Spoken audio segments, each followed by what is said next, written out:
Honorable members, take your seats. The honorable member has exhausted his time. Now, honorable members, this is a convenient point. I postponed my announcement earlier. I've reached the point where I think I cannot make my announcement. My announcement relates to the pandemonium in this house on the 23rd of November, 2022. And this is my ruling on that incident. At a sitting on Wednesday, 23rd November 2022, Parliament had before it a government motion for the laying on the table of the House two statutory instruments, numbers 13 and 14 of 2022 respectively, published in the Sierra Leone Gazette on 16 November 2022. These instruments contained regulations by the Electoral Commission of Sierra Leone, ECSL, designed to give effect to the district block representation system, a form of proportional representation enshrined in Section 38A of the Constitution of Sierra Leone, 1991. Section 38A had become part of the Constitution in 2001 by way of a constitutional amendment through Act number 15 of 2001, and had in fact been applied once in the general elections of 2002. It was now being proposed by the ECSL to apply it again in the parliamentary and local council elections slated for the 24th June 2023. The motion was brought to the House by the Deputy Attorney General and Minister of Justice, Umaru Napoleon Kuroma, Esquire. However, even before the minister could move the motion in the House, Honorable Hassan Sise, opposition whip, who on that day doubled as the acting leader of the opposition, in the absence abroad of the substantive leader, rose on a point of order. He proceeded to proffer an elaborate argument on why the motion should not be entertained by the House. This was followed by a response from the Honorable Matthew Yuma, leader of Government Business, who was equally expansive on why the motion should be allowed. I intervened to stop them, asking both honorable members to hold fire and not to put the cat before the horse. The arguments advanced by both sides were more germane to a motion for annulment of the statutory instruments after they shall have been laid as provided for in subsection 7 of section 170 of the Constitution of Sierra Leone, 1991. The acting leader of the opposition persisted in making his presentation despite exhortations and warnings to cease and desist. as all his arguments at that stage appeared to be premature. His persistence eventually gave rise to a pandemonium in the House when all hell broke loose and a riot ensued, with even strangers in the gallery participating in the fray by throwing a dagger and other objects at the members of Parliament below in the well. Altogether, it culminated in a violent and devastating attack on the chamber, mainly from the opposition benches, with huge flower vases used as decoration being turned into missiles for throwing at each other. Injuries were inflicted on some members of Parliament, tables and chairs unhinged and damaged, communication equipment and other property belonging to the House and valued at 380,000 new leons, also maliciously damaged, and the sitting for that day temporarily disrupted. I myself was compelled to seek refuge in my chambers until the situation quieted and was brought under control through the removal of the members of the opposition from the well of Parliament by the Israeli police. After calm was restored in the well, the proceedings of Parliament resumed, and the Deputy Minister of Justice was able to lay the two instruments on the table of the House. In accordance with the provisions of subsection 7 of section 170 of the Constitution of Sierra Leone 1991, these instruments will mature into law after 21 days or sooner if there is a motion calling for their annulment, in which case they will take effect immediately after the motion is voted upon and is unable to obtain the affirmative votes of 2/3 of the members. The incident in the well was variously captured by the official CCTV cameras of Parliament, as well as in private videos that have been widely circulated and shown on social media around the world.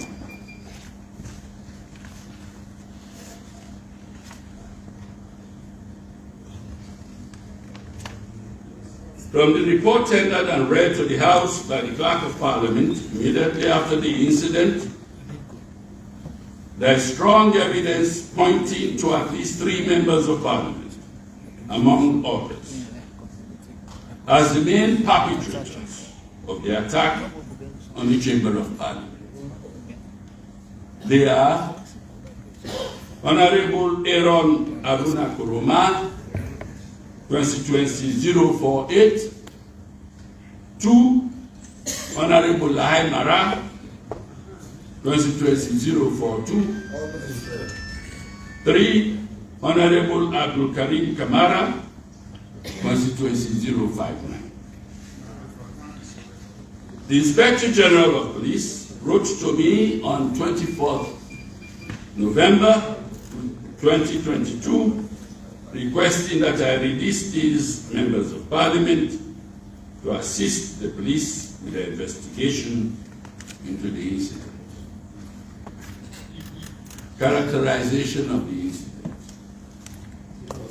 contempt or crime. The questions that immediately arise from this incident are as follows. 1. Should the incident of 23rd November be treated as constituting ordinary criminal offenses and as such be referred to the Sierra Leone Police for investigation and prosecution under the criminal law of the land, or 2, should it be treated as a matter of contempt of Parliament, and as such kept within the exclusive domain of Parliament for punishment? In addressing these questions, it is pertinent to draw attention to the provision of the Constitution in Section 96. However, that provision seems to embody some element of double punishment, usually referred to as double jeopardy in criminal law. It reads as follows: where an act of omission, which constitutes contempt of Parliament, is an offense under the criminal law, the exercise by Parliament of the power to punish for contempt shall not be a bar to the institution of proceedings under the criminal law. End of quotation. Contempt of Parliament. For present purposes, this House will confine itself only to the element of contempt of Parliament. With the utmost regret, it has to be admitted that the history of this 5th Parliament has been replete with irrefutable evidence of disorderly and riotous behavior by some members of Parliament, bringing dishonor, disrepute, and disdain to the dignity and image of Parliament. Thus, not only is our history in this Parliament apparently moving in reverse, impunity is also incrementally gaining an unenviable status of companion to some members of Parliament. For example, there was the attack on Parliament and its properties on 25th April 2018. Again, on 19th April 2021, a similar attack on Parliament took place at the Freetown International Conference Center at Aberdeen. And again here, in this well, there was an attack on the chamber on 23rd November 2022. The last 2 attacks came about as a result of some members of Parliament, all of them from the opposition benches, violently refusing to adhere to the simple rules of decorum of the House, where statutory instruments are about to be laid in the House by government ministers. Altogether, infamously, the impression is inescapable that our democratic values are tumbling down and are being made to look like the reductio ad absurdum. If manifestations of high emotions were restricted to the rhetoric alone, the decency of which must predicate all debates in the House, all would be forgiven. Because the framers of our 1991 Constitution themselves had accepted it as wholly consistent with hallowed parliamentary practice the world over, and accordingly had endowed it as absolutely privileged in the language of Section 99 of the Constitution, which reads, and I quote, "Subject to the provisions of this section and without prejudice to the generality of Section 97, no civil or criminal proceedings shall be instituted against a member of Parliament in any court or place outside of Parliament by reason of anything said by him in Parliament. Let me repeat that. By anything said by him in Parliament. This provision of Section 99 in effect reinforces the freedom of speech and debate granted to the members of Parliament by Section 98. Thus, and I quote, "There shall be freedom of speech, debate, and proceedings in Parliament, and that freedom shall not be impeached or questioned in any court or place out of Parliament. However, to this freedom of members of Parliament, there are corresponding responsibilities imposed on them. These responsibilities are clearly enunciated in Section 97 as follows.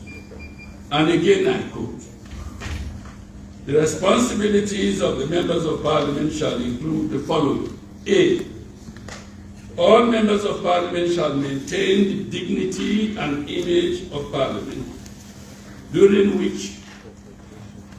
both during the sittings in Parliament as well as in their acts and activities outside Parliament. B, all members of Parliament shall regard themselves as representatives of the people of Sierra Leone and desist from any conduct by which they seek improperly to enrich themselves or alienate themselves from the people." End of quote. Returning once more to the terms of Section 99, what it protects wholly and absolutely is anything that is said and said decently by the members of Parliament in Parliament, and not what they say indecently, recklessly, or maliciously. The latter is completely outside the protection of that provision. And where a member transgresses beyond its permissible boundaries and the Speaker so opines, the matter must be committed to the Committee of Privileges for inquiry, and the findings of the committee shall be reported to Parliament within 30 days. Where the statement of a member of Parliament is adjudged to be defamatory, that member is liable to render an apology at the bar of Parliament within 7 days. If he refuses to render an apology, the Speaker shall suspend the member for the duration of the session of Parliament, with the consequential loss of privileges, immunities, and remuneration. Honorable members, all of what I have stated so far relates solely to what is spoken by the member of Parliament in Parliament, and is adjudged to be defamatory. This begs two questions. First, what about conduct other than the spoken word of a member of Parliament? Second, what is the jurisdiction or mandate of the Committee of Privileges in such circumstances? And here, in respect of the incident of 23rd November, we are dealing with not just what was said by the members of Parliament, we are dealing also with several other things, like actual assault, physical fighting, throwing of missiles, throwing of knives, and destruction of property belonging to Parliament. Is such action or misconduct entitled to protection under Section 99? I think not. Is it within the ambit of contempt of Parliament as defined in Section 95 of the Constitution? I should think so. That section defines contempt of Parliament as any act or omission which obstructs or impedes Parliament in the performance of its duties, or which obstructs or impedes any member or officer thereof in the discharge of his duties, or affronts the dignity of Parliament, or which tends either directly or indirectly to produce such a result, shall be a contempt of Parliament. End of quote. Does the Committee of Privileges have jurisdiction to handle such matters? The answer must be in the affirmative. As Standing Order 7011A lists Section 95 as among the provisions of the Constitution that fall within the mandate of the Committee of Privileges to investigate and report to the House. The Constitution itself does not specifically address the issues currently in hand, but arguably they come within the rubric of contempt of Parliament. The silence of the Constitution is one that is not difficult to understand.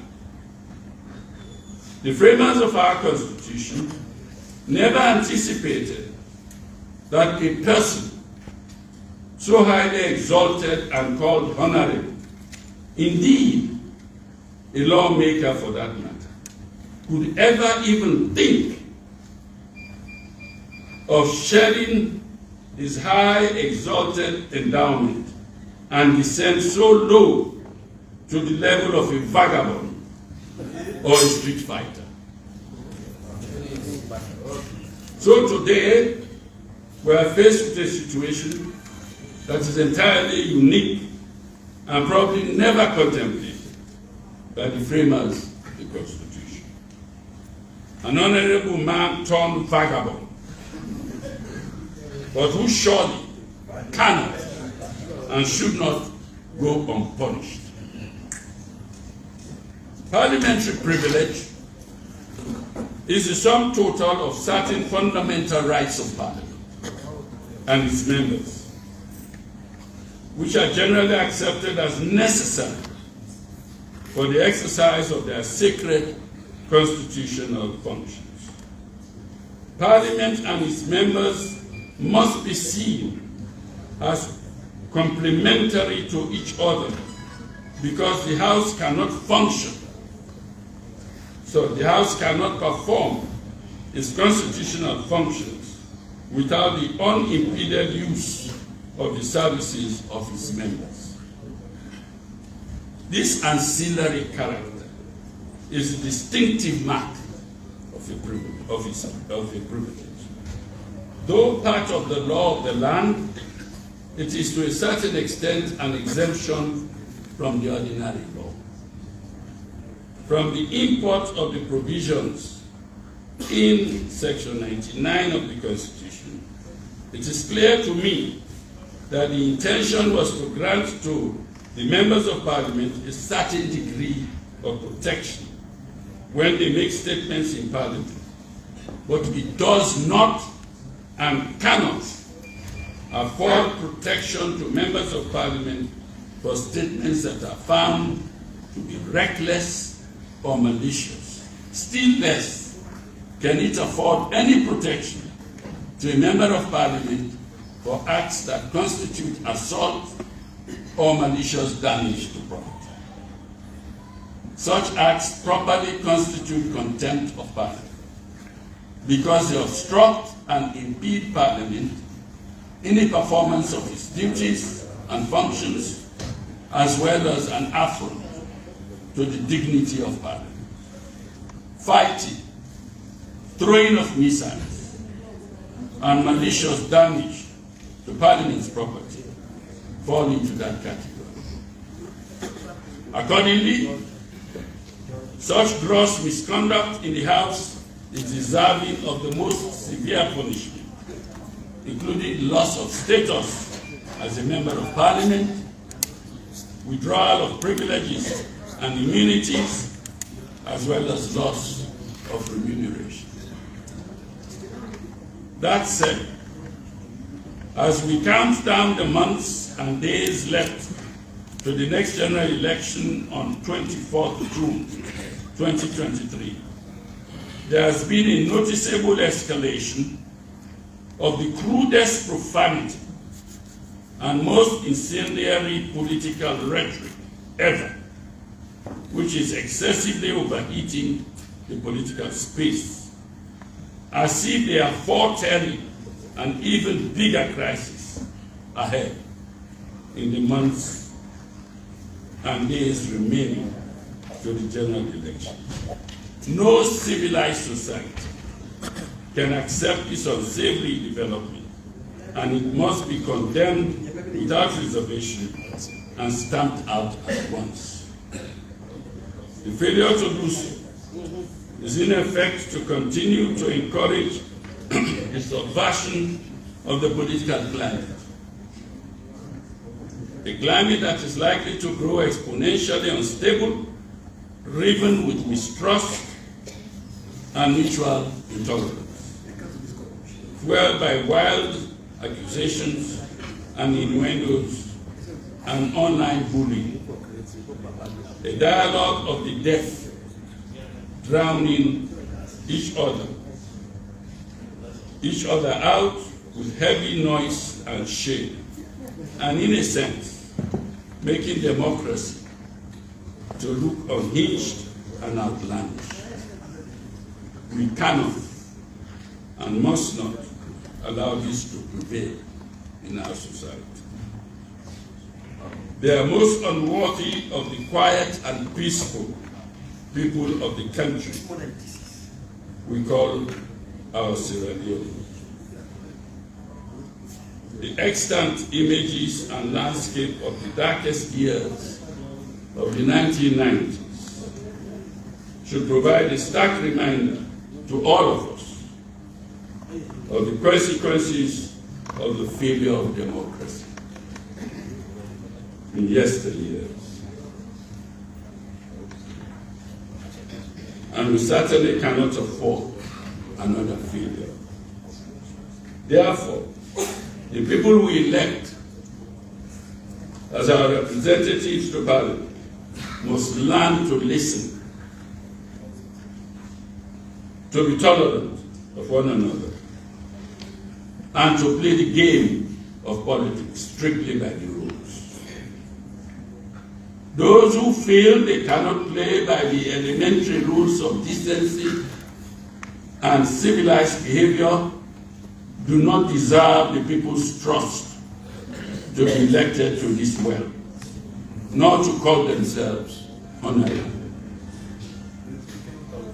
And I would like to reaffirm to this Parliament and the nation at large that under my watch, this House of Parliament will have no room to accommodate those who degenerate to the abyss of renegades and hoodlums and pose a serious threat to our democracy and the safety of our citizens. The privileges of this House will be entirely ineffectual to enable it to discharge its functions if it had no inherent power to punish offenders, to impose disciplinary measures against its members, and to enforce obedience to his commands. Taking all the facts and circumstances of the inglorious incident of 23rd November into account, and in exercise of both the powers contained in SO 43 and vested in me as Speaker, and in order to provide a deterrent against similar action in future, I have decided as follows. 1. That Honorable Aaron Aruna Kuruma of Constituency 48, 048, Honorable Lahai Mara of Constituency 042, and Honorable Abu Karim Kamara of Constituency 059 shall withdraw indefinitely from all proceedings in the House until a final determination is made by the House from the recommendations of the Committee of Privileges, to which their misconduct is hereby committed. Until then, all their privileges, immunities, remuneration, and allowances are withdrawn. 2. That they pay equal to Parliament within 2 weeks the total amount of 380,000 new leones, being the cost of the properties of Parliament damaged as a result of the attack on the chamber on 23rd November 2023. And that if they fail to pay the said amount within the time thus stipulated, that it shall be deducted from any gratuities due to them at the end of the life of this fifth Parliament. 3. That with immediate effect, no strangers be allowed into the galleries of the well of Parliament except by official invitation from the office of the Speaker, and all strangers so invited shall be subjected to proper search before admission. 4. That with immediate effect, no strangers be allowed to enter the premises of Parliament with mobile phones, drinks, and food items. 5. That with immediate effect, all drivers to members of Parliament shall only be allowed to stay in their vehicles or in the vicinity of where their vehicles are parked. 6. That for the avoidance of double punishment, no further action shall be taken by the Saloon Police against the 3 members of Parliament aforementioned. 7. That appropriate action shall be taken by the Saloon Police against all the strangers who participated in the incident of 23rd November 2022. Honorable members, this is my ruling. I thank you.